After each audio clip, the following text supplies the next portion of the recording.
오늘 우리 성경 말씀 같이 보십시다. 누가복음 18장입니다. 누가복음 18장 1절부터 우리 8절에 있는 말씀 같이 봅니다. 누가복음 우리 18장 1절부터 우리 8절에 있는 말씀 같이 보십시다.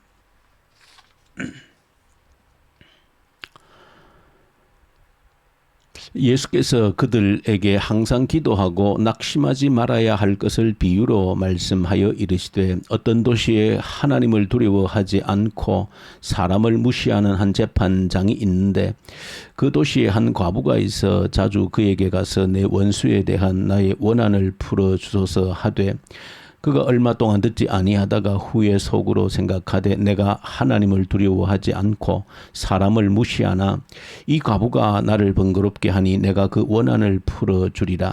그렇지 않으면 늘 와서 나를 괴롭게 하리라 하였느니라.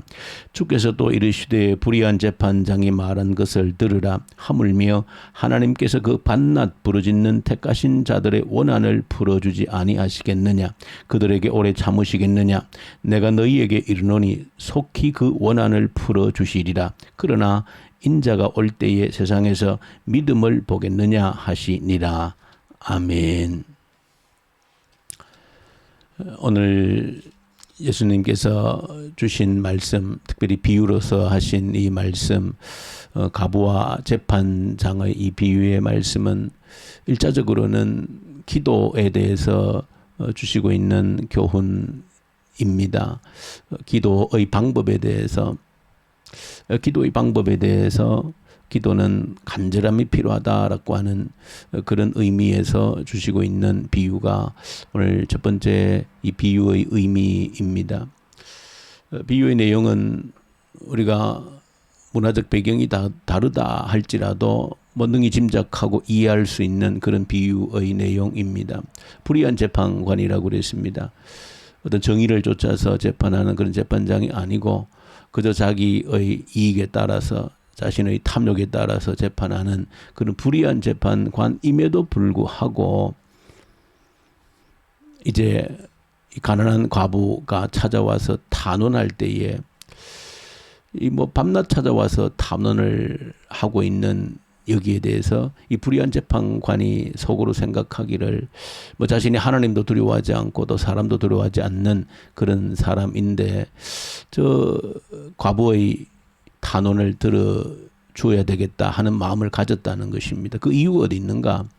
자신이 무슨 정의를 실현하기 위함도 아니고 그저 그냥 두면 저렇게 밤낮으로 와서 나를 괴롭힐 것인즉, 내 괴로워서 이거 좀 그만두도록 하기 위해서 이제 저 여인의 탄원을 들어주겠다 하는 그런 비유입니다. 그것은 예수님께서 기도에 대해서 가르치실 때에 악한 자라도, 악한 부모라도 자식에게 좋은 것을 줄 알거든 하물며 하늘에 계신 너희 아버지이시겠느냐라고 하는 그 말씀의 내용과 똑같은 의미의 내용입니다. 불의한 재판관도 이렇게 괴로워서라도 그 탄원을 들어주시는데, 하나님께서 왜 우리의 탄원을 들어주시지 않겠는가라고 하는 그런 비유로서 우리의 기도가 간절함이 필요하다는 것을 말씀을 하고 있습니다. 그 간절함, 그것이 우리의 기도의 가장 중요한 기도의 방법이다. 어디에서 하든지, 어떤 시간에 하든지, 그 장소와 시간, 어떤 자세로 하든지, 서서 하든지, 앉아서 하든지, 무릎을 꿇고 하든지, 어떤 자세로 하든 그 자체가 중요한 것이 아니라, 또 금식을 하든 금식 그 자체가 중요한 것이 아니라 간절함이 중요하다는 거예요. 금식을 하는 이유도 다른 데 있지 않습니다. 나의 간절함을 금식에다가 담는 것입니다. 그래서 간절히 기도하면 반드시 응답하신다라고 하는 그 내용으로 오늘 이 본문 비유의 내용의 말씀을 주신 겁니다. 그러나 1차적으로 간절히 기도해야 된다라고 하는 것이 이 비유의 첫 번째 뜻임에는 분명하지만, 그러나 오늘 8절 마지막 결론 부분에서 보시면 이 비유를 하고 있는 또 다른 더 중요한 의미가 있다라고 하는 것을 보여줍니다. 그것은 주님 다시 오실 때에 믿음을 보겠느냐, 그런 말씀으로 이 비유의 결론을 내리고 있습니다. 믿음을 찾을 수 있겠는가? 주님 다시 오실 때에. 그렇게 보면 이 비유를 다시 이 결론을 가지고 들여다보면 우리가 왜 간절히 기도하지 못하는가 하는 그 이유도 이 결론에 담겨져 있습니다. 우리가 간절히 기도하지 못하는 것은 그 이유가 다른 데 있지 않다. 믿음이 없기 때문이라는 것입니다. 믿음이 있다라고 하면 반드시 간절히 기도한다는 것입니다. 이 불쌍한 과부가 이 재판관에게 그가 불의한 재판관임을 아마 이 과부도 알았지 않겠습니까? 소문이 다 나 있지 않았겠습니까? 그럼에도 불구하고 이 여인이 밤낮으로 이 불의한 재판관에게 와서 부르짖은 것은 한 가지 믿고 있는 사실이 있었다는 것이죠. 그 믿음이라고 하는 것은 내 이 탄원을 저 사람은 불의한 재판관이지만 해결해 줄 능력이 있다는 것에 대한 확신을 가지고 있었다는 것이죠. 그것이 이 과부가 밤낮으로 와서 부르짖을 수 있는 유일한 이유가 되어졌던 겁니다. 그러므로 예수님께서 이 땅에 오실 때에 다시 오실 때에 믿음을 보겠는가, 믿음을 가지고 있는 자를 보겠는가 할 때에 오늘 이 비유를 통해서 믿음의 내용이 무엇인지도 우리가 능히 깨달을 수 있는 그 의미가 이 비유 속에 담겨져 있습니다. 믿음의 내용이 무엇인가? 믿음이 없기 때문에 이렇게 간절한 기도를 하지 못하는 것이고, 또 그렇다면 도대체 믿는다라고 할 때에 그 믿음의 내용이 무엇인가라고 하는 겁니다. 사실은 믿음이라고 하는 것을 오늘 본문 비유를 통해서 추상적으로 설명하고 있지 않습니다. 이 비유, 과부의 비유를 통해서 믿음의 내용이 무엇인지를 아주 구체적으로 실체적으로 우리에게 보여주고 있는 겁니다. 믿음이 무엇인가? 이 과부가 이 불의한 재판관에게 찾아와서 밤낮으로 부르짖은 이유는 믿음 한 가지입니다. 능력이 있다는 겁니다. 저 불의하지만은 내 문제를 해결해 줄 분명한 능력이 저자에게 있다는 것을 확신했다는 것이죠. 그것이 이 불쌍한 과부의 믿음입니다. 그렇다면 우리가 하나님에 대해서 기도할 때 믿음이 필요한데, 간절히 기도하려면 믿음이 필요한, 어떤 믿음이 필요한가? 분명한 것입니다. 추상적인 것이 아닙니다. 하나님이 능력이 있다는 것입니다. 내 모든 문제를 해결해 줄 능력이 누구에게? 하나님께 있다는 그 믿음이 필요하다는 것이죠. 모든 것을 해결하실 능력이 누구에게? 하나님께 있다는 것입니다. 창조주 하나님께 그 능력이 있다는 그 확신, 그 믿음이 우리의 기도를 간절하게 만든다는 그 사실을 오늘 본문 비유를 통해서 우리에게 정확히 말씀해 주고 있습니다. 우리의 기도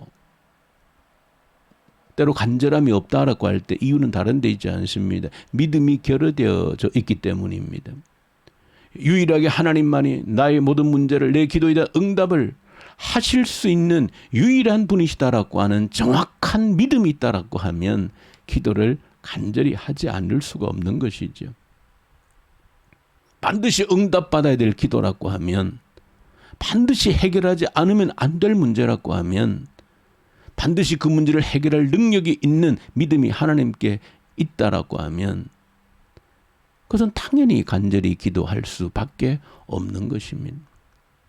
오늘 이 믿음의 문제를 가지고 오늘 누가복음 18장에 나와 있는 중요한 복음서에 반복되어지고 있는 가르침 가운데 한 가지, 또 저 여러분들 삶에 또 실제적으로 피부에 와닿는 문제 한 가지가 더 거론되고 있습니다. 그것은 오늘 본문에 보시면 18장부터 30절까지 길게 그 내용을 설명하고 있습니다. 어떤 사람이 예수님께 질문을 던진 겁니다. 어떻게 영생을 얻겠습니까? 선한 선생님이 어떻게 영생을 얻겠습니까? 그렇게 질문을 던졌고, 예수님은 선한 분은 하나님 한 분뿐이다 라고 말씀하시면서 이 십계명에 있는 내용을 이야기합니다. 이런 계명을 다 지켰느냐? 예, 저는 어릴 때부터 계명들을 철저하게 잘 지켰습니다. 이제 그렇게 대답했을 때 예수님이 이제 마지막으로 그 부자에게 이야기합니다. 너의 가진 모든 소유를 팔아서 가난한 자에게 나누어 주고 나를 따르라는 것이죠. 그러면 영생을 얻을 수 있다라고 하는 말씀을 하신 겁니다.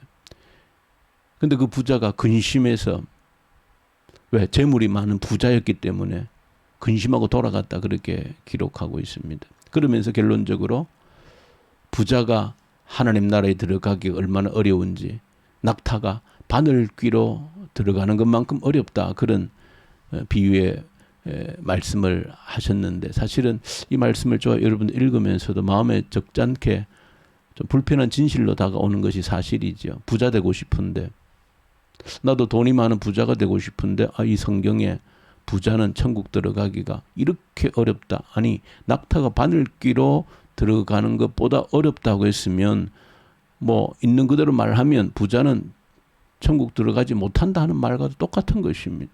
나 부자 되고 싶은데, 돈이 많은 그런 사람이 되고 싶은데 부자는 천국 들어가기가 이렇게도 어렵다, 거의 불가능하다. 참 마음에 이 성경 말씀이 이렇게 기록되어져 있을 때 적잖게 참 부담이 되어지는 불편한 진실처럼 다가오는 것이 사실이라는 겁니다. 그러나 여러분들이 성경 말씀은 언제나 전체 이 문맥 속에서, 또 성경 전체의 통일성 속에서 우리가 보아야 된다, 그렇게 늘 제가 말씀을 드렸습니다. 물질이라는 것 자체가 악한 것이 아닙니다. 물질, 하나님이 창조하신 것입니다. 하나님께로부터 나온 것입니다. 그러므로 물질 자체를 악하게 보는 것은 성경적인 사상도 아니고 하나님의 마음도 아니고 하나님의 뜻도 아닙니다. 그러므로 오늘 본문 말씀을 왜곡해서 보아서는 안 된다라고 하는 것이죠. 이 본문 말씀은 다른 가르침과 비유하면, 예수님의 다른 가르침과 비교하면 사람이 재물과 하나님을 겸하여 섬길 수 없다라고 하는 그 내용의 말씀을 똑같이 하고 계시는 겁니다. 문제는 부자가 천국 들어가기가 어렵고 들어갈 수 없다 하는 것이 아니라, 물질의 노예가 된 자가 하나님 나라에 들어갈 수 없다라고 하는 것을 말씀을 하고 있는 겁니다. 돈의 노예가 된 자가 하나님 나라에 들어갈 수 없다라고 하는 것을 말씀하고 있는 겁니다. 왜? 물질과 하나님은 동시에 섬길 수 없는 것이기 때문에, 물질로부터 자유함을 얻지 않고서는 하나님을 섬길 수 없기 때문에 그런 겁니다. 그러므로 물질에 사로잡혀 있으면 물질을 우상화, 물질을 섬기는, 우상으로 섬기는 자가 돼버리는 겁니다. 왜? 그에 붙들려 있기 때문에. 그렇기 때문에 물질에 붙들린 자는, 돈의 노예가 된 자는 하나님을 섬길 수 없는 겁니다. 그러므로 돈의 노예가 된 자가 결코 하나님 나라에 들어갈 수 없다라고 하는 말씀과 똑같은 의미의 내용입니다. 그러면 한번 생각해 보셔야 되는 것이죠. 단지 현상적으로 내가 돈이 많기 때문에 물질의 노예가 되는 것인가? 그러면 내 통장에, 우리 집에 돈이 하나도 없는 가난뱅이면은 나는 정말로 물질로부터 자유한 사람인가? 우리 가슴에 손을 얹고 생각해 보면 전혀 그렇지 않다는 것을 아마 고백하게 되어질 것입니다. 내가 가난하다고 해서 물질에 자유한 것이 아닙니다. 돈 한 푼 없어도 여전히 물질의 노예로 사로잡혀 있는 자는 여전히 많이 있습니다. 단순히 돈이 많기 때문에, 부자기 때문에 물질의 노예인 것 아닙니다. 물론 돈이 많아도 많을수록 물질 노예인 사람도 허다히 많지만, 그러나 돈 그 자체가 많기 때문에, 있기 때문에 노예가 되는 것도 아니고, 돈이 없으면 그러면 자유하냐? 그것도 아니라는 것입니다. 가난하면서도 물질의 평생 노예로 사는 자들은 수없이 많습니다. 그러므로 문제는 물질의 노예가 되지 않는 것이 중요하지, 현실적으로 내가 돈이 있느냐 없느냐, 부자냐 가난하냐, 그 자체가 문제가 아니라는 것이죠. 그럴 때에 우리가 이 오늘 과부의 비유를 다시 보게 되어지는 겁니다. 도대체 물질로부터 자유하려면 어떻게 돼야 되는가? 믿음이 있어야 된다는 것입니다. 내가 부자이든 가난하든 그 자체가 문제가 아니라, 물질로부터, 돈으로부터 자유함을 얻으려면, 물질로부터 자유함을 가지고 하나님을 마음껏 섬기는 자가 되려면 믿음이 있어야 되는 것이다. 어떤 믿음? 하나님께 능력이 있다는 것을 믿는 믿음입니다. 물질이 하나님께로부터 온다는 것에 대한 믿음이 필요한 것입니다. 하나님은 하나님께서 이 물질을 주시는 분이고, 필요하면 오늘이라도 모든 것을 가져갈 수 있는 분이 하나님이시고, 그 모든 것이 하나님께로부터 왔다라고 하는 그 믿음의 고백이 철저할 때, 부자이든 가난한 자이든 물질로, 돈으로부터 자유함을 얻을 수 있는 겁니다. 그 자유함이 있을 때 돈이 많고 적음이 아무런 문제가 되지 않는 것입니다. 돈이 적고 가난해서 비굴하지 않는 것입니다. 돈이 아무리 많아도 교만하지 않는 것입니다. 왜? 그 믿음이 철저히 고백되어지기 때문에 이 모든 것이 하나님께로부터 오는 것이고 하나님께로부터 하나님께 다시 돌아갈 수 있는, 하나님이 가져갈 수 있는 것이라고 하는 그 철저한 고백이 있는 자에게는 절대 그 자는 물질의 노예가 되지 않는 것입니다. 단지 현재 내가 가난하다, 부자다 그 자체가 문제가 아니라는 사실을 저 여러분들이 알고 우리의 믿음이 있느냐? 믿음이 있으면 간절히 기도할 수 있는 겁니다. 믿음이 없기 때문에 간절하지 못하고, 믿음이 없기 때문에 가난하면 비굴해지고 좀 돈이 있으면 교만해지는 것입니다. 저 여러분들 마지막 때 주님 다시 오실 때 믿는 자를 보겠는가? 믿음이 있는 자를 보겠는가? 저 여러분들 부끄럽지만 주님 보실 때 그래도 믿음이 있다라고 하는 그 증거를 우리 주님 오실 때 내보일 수 있는 저 여러분들 될 수 있기를 간절히 소망합니다. 우리 주님 아버지 감사합니다. 우리 주님 다시 오실 때 믿음이 있는 자를 찾는다 하셨는데 부족하지만 내가 믿었습니다 라고 하는 고백을 과감하게 할 수 있는 그런 자 되게 해 주십시오. 예수님 이름으로 기도 올려드립니다. 아멘.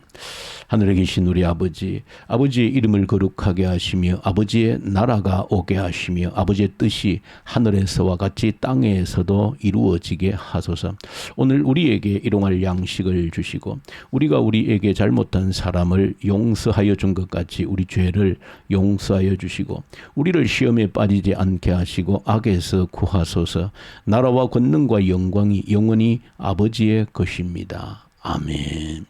주신 말씀 가지고 간절히 기도하십시다. 주님이 찾는 믿음이 있는 자 되게 해 주십시오. 이 나라를 올려드리고 이 나라 지도자들 하나님 앞에 신실하고 하나님을 두려워하고 나라를 위해서 자신의 생명을 던질 수 있는 그런 지도자를 이 땅에 세워주십시오. 통일한국을 이끌 수 있는 그런 지도자를 세워주십시오. 간절히 기도하고 북한 땅을 위해서 고통 가운데 신음하는 우리 백성들 굶주림에 시달리지 않도록 하나님 도와주십시오.